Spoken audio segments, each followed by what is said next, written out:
I just got a little message. So, anyhow, tomorrow I actually go and get the COVID shot. I'm not supposed to say the C word on YouTube because sometimes they'll flag it, but I'm getting the vaccine and I am excited. I didn't think it was going to happen because Washington State has been so far behind in terms of like eligibility and stuff like that. But yeah, it seems like that's going to be happening, and I'm pretty stoked about it, to be honest with you. One, because it just gives me a little bit more assurance that things are good. I'm still going to be wearing my mask that I have, but I won't have to be so petrified. You know what I mean? Like I have been. But anyhow, it was pretty cool. I gotta, every time I would check every now and again, it would just tell me, no, you're not eligible, you're not eligible. Meanwhile, my sister-in-law's in Ohio, they've been eligible. She's a little bit older than me, I think 10 years older than me, so different age group, but still, like people who are like 16, 17 was able to get shots. I'm like, what? And we're still back here struggling. So other places were opening up and people were able to get shot, not here. And then finally, the other day, I got a little ping on my phone because I did say, as soon as we're available to get it, give me a notification. And so I got a little text message saying that I was eligible. I was like, yeah, y'all. So I went on to the thing, signed up. One of them was full. The other one was, just a lot of mess. Excuse me. And then there was another one I did. I was still on like a waiting list or something. I don't know. It was crazy. So then I went to Walgreens on their online thing and signed up. And so it was much easier, much simpler, because it's a business, right? Like this other place was a clinic, but clinics are not really businesses. Some are, some aren't. I mean, it was more or less like they're subsidized, right? Anything kind of government related seems to just be slow.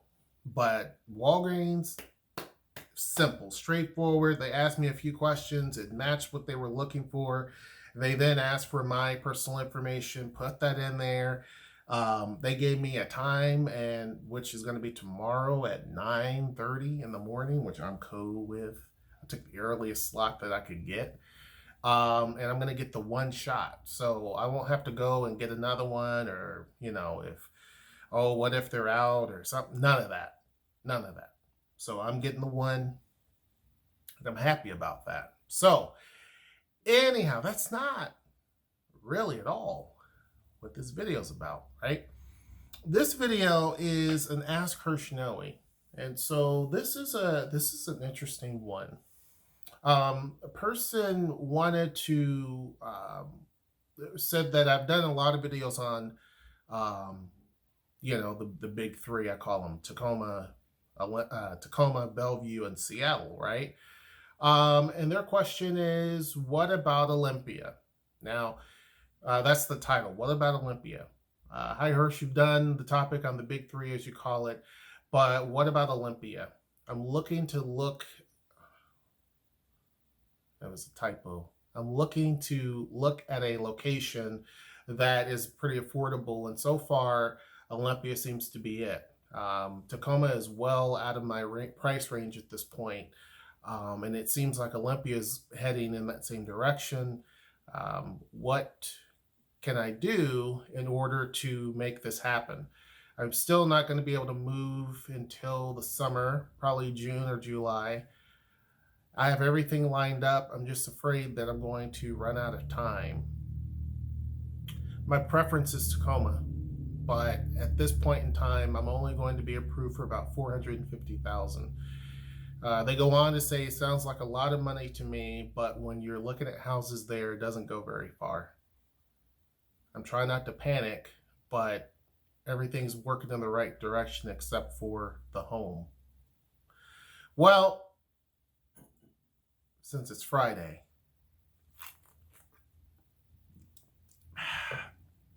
it's 4:30, and I'm loving it because I'm going to probably barbecue tomorrow, but I will answer your question. Here's the thing. Even if you go to the eastern part of the state, prices are starting to creep up. Any place that there's a town bigger than, I don't know, 10, 15,000 people, you're going to be paying a premium for housing in Washington state. I don't know why, because there's certain places you can go that are like in other parts of the state, and it's still going up. It's not as bad. Somebody was saying in a comment I saw on Facebook that Spokane is just as bad as Seattle, or it's you know, doing the same thing, and I'm like, that's absolutely not true. Not at all close. Spokane is basically relying on itself. There's not a big economy in Spokane, Washington. Just being honest. And then when you look at that, it's close to the border of Idaho. There's really, I'm not trashing anybody or trashing any location. I'm just presenting the truth. There's not that big of an economy there. So you're not going to see the same prices in Seattle as you do, or in Spokane as you do in Seattle. It's just not even close to that. But now, are prices going up all over the state? Absolutely. Are prices higher here on average, no matter where you are in the state, versus other places? Yes, with the exception of places like California. You know, here is pretty pricey. I'm gonna try to plug this in. Hold on. Hopefully it doesn't create a calamity. Don't pull it, bro. I'm doing a video, baby. What? Sure. Hold on, folks. Okay. I had to pause it because I'm afraid it was going to fall. Anyway, Sweets wanted to know if the girls can have black olives. They love their olives. But anyway, so it's going up all over the place, right? But there are certain areas that are more pricier than others. And you're right. Olympia is a little bit more affordable than Tacoma. We're talking 20, 30,000 on average, more affordable. Now that's roughly, right? That's really rough. It's about that more affordable than say Tacoma. But that doesn't mean that at 450 you cannot find a house in Tacoma. So don't give up. One of the things that the reason why I do videos like this is because I get questions like this constantly about prices of homes, and you know, am I too late? I'm looking for this, I'm looking for that, but am I too late?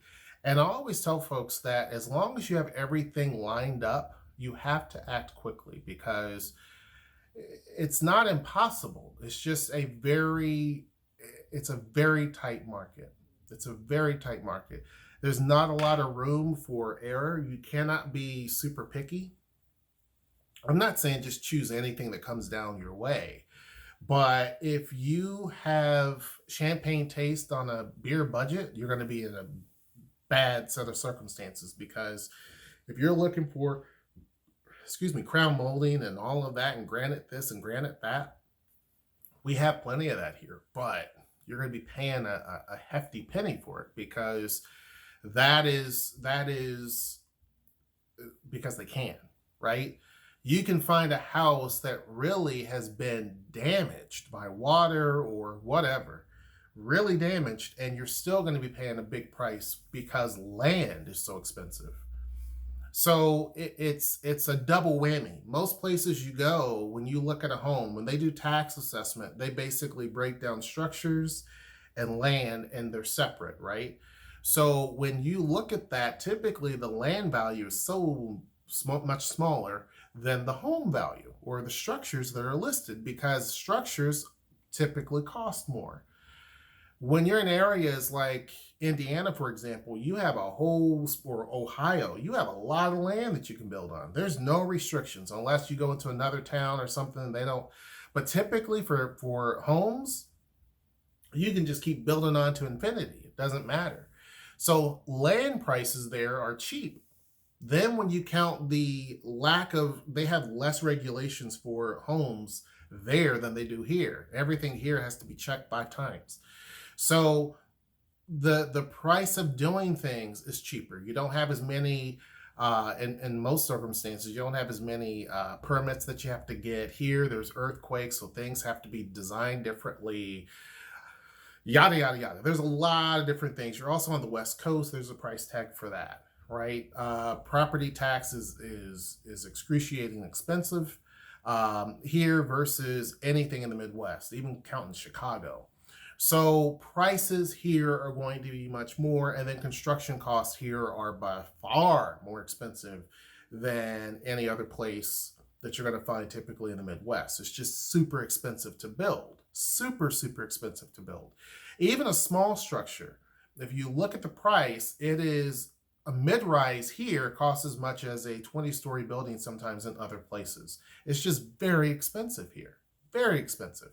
So when you look at a smaller scale thing like a house, you're still going to be paying quite a bit for it. Can you find a house in Tacoma for 450? You absolutely can. You can. That's not that far of a stretch. However, competition exists here as it does in Olympia, as it does in throughout this entire region. So you're not going to escape that. Competition is going to be pretty high. Now, is it higher here in terms of competition than in Olympia? By far it will be. Because Olympia, again, their economy is much smaller. Here, we're close enough. Tacoma's right in that striking range, right? We're right in that striking range of Bellevue and, Redmond and that whole IT corridor up there. We're close to Seattle. We're close to Olympia, the state capital. So we're right dead in the middle of all of that. And so when I tell people that, hey, you're going to get more bang for your buck for Tacoma, the reason why is because if you needed to get a job and your job is in Seattle, the commute is there. You have the ability to get there through I-5. You're able to get there through mass transit. If you have to get a job in Bellevue, because that's where or Redmond and all the IT stuff, again, you're still able to make that happen. They're building light rail through there, eventually down here. But even if you have to drive up to Federal Way, which is where the funding has kind of been approved at this point. If you have to go up there and park and ride and go, or whatever you have to do, you're still able to get to these locations without too much of a problem, right? You're still able to make it work. When you go down to Olympia, if you live in Olympia and you wanted a job or you got a job making $180,000 up in Seattle, for example, a lot of people say, yeah, I'll take it. $180,000 a year, I'll take it. But when you start driving every day and you see what the drive is just getting up to, when you're driving into Tacoma, just seeing what that's like, it sucks. It does. Right there, as you get to downtown in either direction that you go, it sucks. It's a choking point. There's no way that they're going to be able to not make it a choking point. It sucks. That frees up, and then you start to get up into Seattle, it's another big choke point. We're adding more and more cars every day because a lot of people are getting that. And a lot of businesses are starting to open back up. You hear Microsoft saying that they're going to, and I think Amazon, others are starting to bring people back online. So things are popping back up, right? They're opening up again. That means more cars on the road. That means more gridlock is going to happen again, et cetera, right? And given the fact that a lot of people bought down here and they were previously living up there, keep in mind, I think it was some 1,700 people moved here from Seattle last year, 1,700 families or something like that, right? That's a lot of people. Now, we had some people move from here to up there. And once you break down the scenario, forget the number of families that are down here, but some of those people obviously have to make that trek up to Seattle. I'm getting a lot of messages. So that is going to add to the pain. It just does.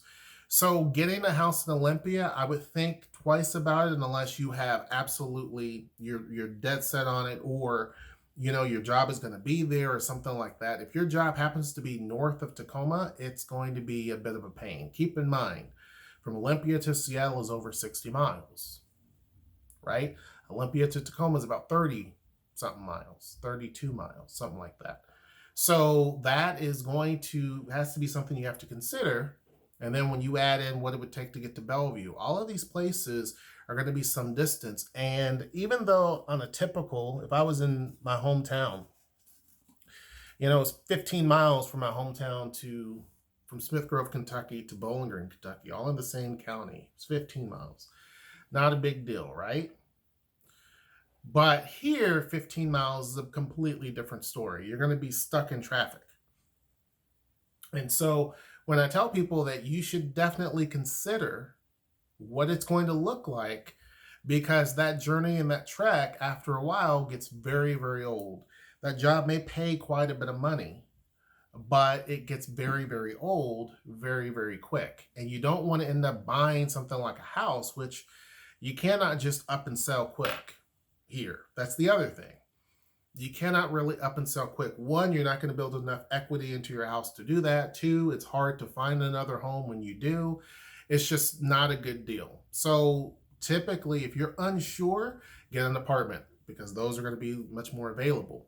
But I would say if Tacoma is where you want to move to, strive to get there or get here and don't settle because you're going to be disappointed. I would rather get a house that doesn't meet all of my requirements, but it meets the basic things that I need and it does what it needs to do and really fix that house up and get that equity building, because there are certain people here who, like I did a video before, who are millionaires. Now, if you take away the house, they're not, but there's a lot of people that on paper are millionaires because they're just sitting back on a big stack, especially up in Seattle, sitting back on a big stack of equity in their house. So I'd rather go that route than to put a bunch of money into a house on the first jump and deal with that massive payment. And you have to deal with the property tax on that, which is bad. Here, Tacoma just approved, the city approved now this doesn't affect you if you have a home, but an extra added amount to the sales tax to help with affordable housing. So taxes go up here all the time. Now that little bit may not sound like much, but when you start to factor in everything else and all the different taxes, and Sound Transit's begging for more money. They always beg. They put all of the fancy and the pretty up in Bellevue. They haven't even finished the stations up there, but I guarantee you they're going to look amazing. And they put amazing, beautiful, big, huge stations up in Seattle. Everybody else gets little stops.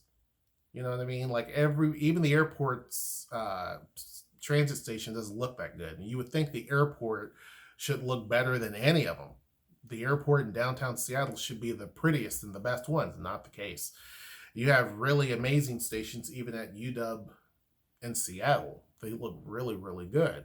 When they come down to Tacoma, it's going to look like crap.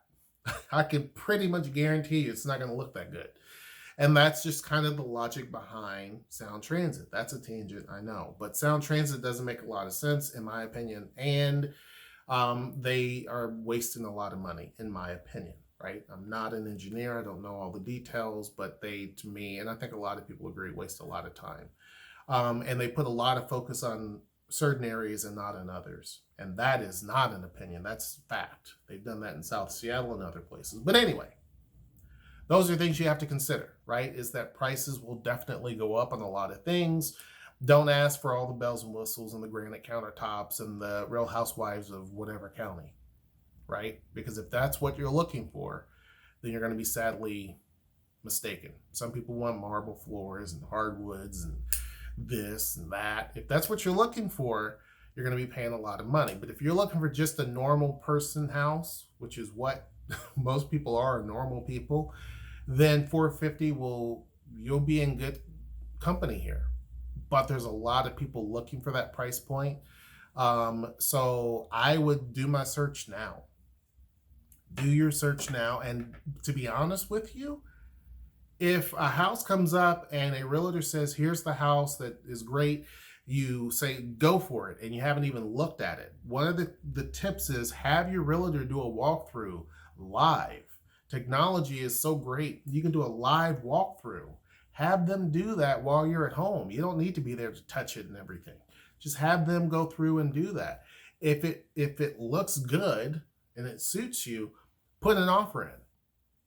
And you may be months away from actually wanting to move, but I would put an offer in and deal with the pain a little bit, because if you wait until you get here by the summer, I guarantee you that price that's $450 is not going to be $450.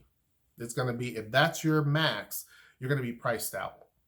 And you often have people who do that thinking that, I'll just wait. It's already April. I'll wait 3 months and then, I'll come there 2, 3 months.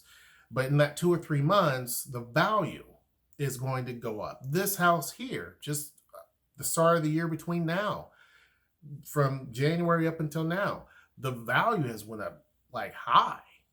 We're almost 19% higher than where we were last year. 19%. That's a lot. So, or no, I'm sorry, from the month before, 19% increase. So prices here go up very quickly, very fast. And so I would say, and it depends on the neighborhood.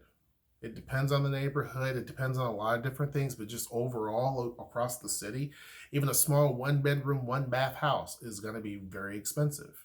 You won't find a 1 bedroom, 1 bath house here for under $350. You just won't. Those days are gone.